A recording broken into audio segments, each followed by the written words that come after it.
Introduction to HTML5 Boilerplate. HTML5 Boilerplate is a standard HTML template used as a starting point for new HTML5 projects. It contains essential elements like doctype, meta tags, CSS reset, and JavaScript links. Facilitates in creating robust and adaptable web applications and websites. Structure of HTML5 Boilerplate. A simplified declaration that begins every HTML document. HTML element encapsulates all the HTML content of the page. Head element includes meta information, links to style sheets, and other resources. Body element contains the main content of the HTML document, including texts, images, hyperlinks, tables, etc. Tips and tricks. Use HTML5 semantic elements for clear, human, and machine-readable structure. Common error-prone cases and how to avoid them. Incorrect dop.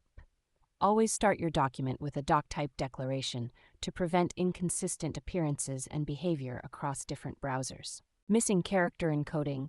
Specify a character encoding to prevent issues with the display of non-ASCII characters. Using deprecated elements. Avoid using deprecated elements and attributes. Use CSS for styling and JavaScript for scripting. Omitting closing tags. Include closing tags for readability and to prevent potential rendering issues. Conclusion. HTML5 Boilerplate optimizes the process of writing HTML code. Helps in creating a strong foundation for a web page, ensuring cross-browser compatibility, and maintaining clean and organized code. It's important to use semantic elements for better structure and readability, and avoid common mistakes to ensure the page renders correctly in all browsers.